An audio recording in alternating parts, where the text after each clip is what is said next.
Hey everybody, I want to do my new comic book reviews this week. So I wanted to get started with Conan the Barbarian by Dark Horse. This is one of the titles that I really like that I pick up. That I'm happy to see when it comes out. And this issue, the Argos Deception Part 2, issue number 5, was very good. And kind of in the last issue, Conan is in prison. Bullet is supposed to be freeing him, and the pirates are supposed to help free him. He was kind of questioning whether it was going to happen or not. And so in this issue, it kind of begins with him being taken to the gallows. He's supposed to be hung in front of the mob. And so as they're getting ready to hang him, they ask if anybody will speak for his behalf. And lo and behold, here's Bullet, and she is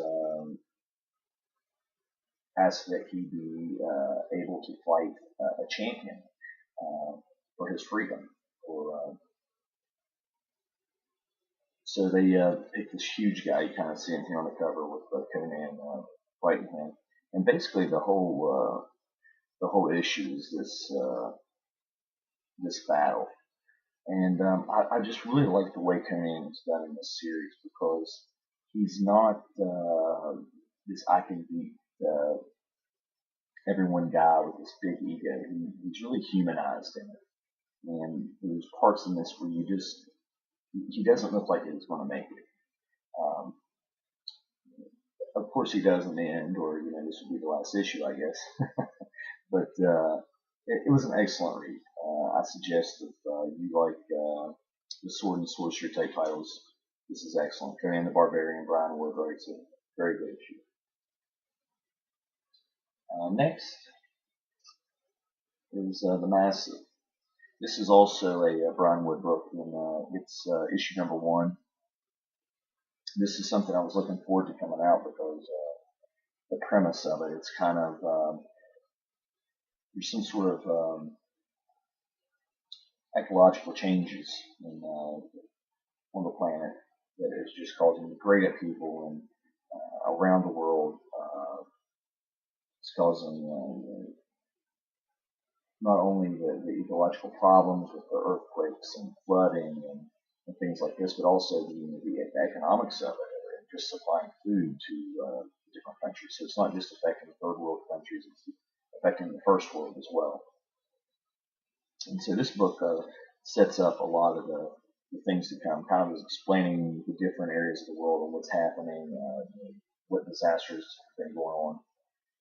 And it introduces us to some of the main characters who are on the ship, the Capital. And the Capital is a larger ship, has a sister ship, the Massive, who they are looking for. They've opted to stay out at sea rather than go in and become part of I guess, like the U.S. government's fleet, trying to, I guess, ship food and military things, and there's a lot of stuff going on. You find out in this issue a little bit about the main characters, about the Capital, the background on it, how some of the main characters on the Capital, while they're a ecological group trying to stop whaling in the international waters and things like that, they also were kind of paramilitary before that, and are not welcomed by the U.S. government. They fly a Panamanian flag, which is kind of a flag of convenience, they call it. So they really don't have home port. It's a lot of setup for what's going on. It's a Brian Wood book. I like his writing. This is a very interesting issue. I highly suggest this book just because I think that this is going to be something very epic, something very big, and very interesting. So This was a light week. Only had 3 books. The third one is Batman issue 10. This book was absolutely unbelievable. It's one of the better things I've read in a long time. This issue of Batman is everything that makes Batman great.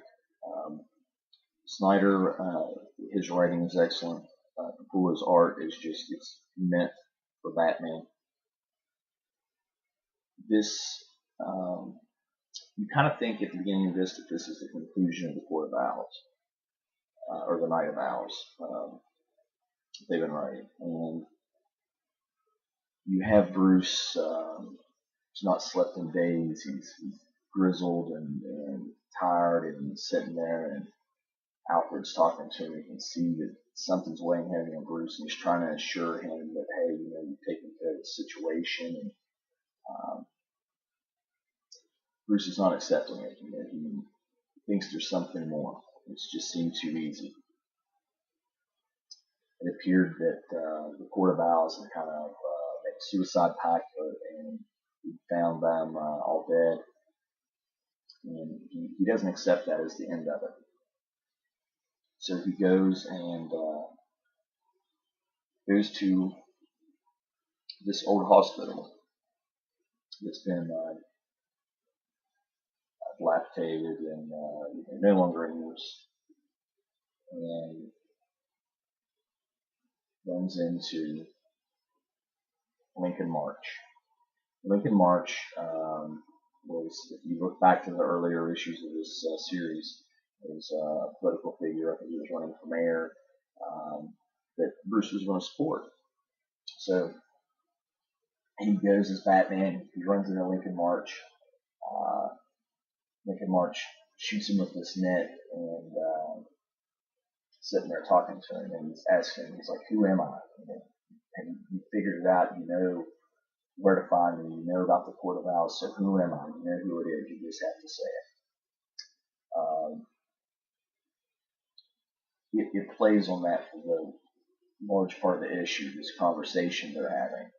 And what makes it so cool is that things from issue 1, issue 2, issue 3, every issue, little things about Gotham have been shown Bruce and Batman, and how little he really knows the city that he thinks he knows so well. And it all ties together. All these little bits and pieces. It's what Batman is. He's a detective, and it's all coming together, and it unfolds in this issue before your eyes.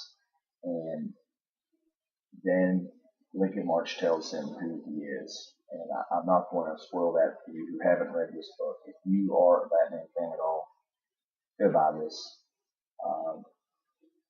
If you're a comic book collector who is collecting for value, I would probably suggest you go buy this too. I'm sure in the next few days this is going to start going up in price on eBay and some of that stuff.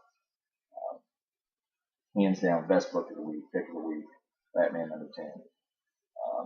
I don't think there's anything right now being written that is better than Batman. It's unbelievable.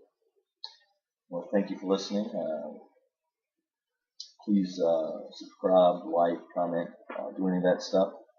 And I will probably make another video very soon. I got some more Batman stuff on, and make a nice little haul video. So until next time.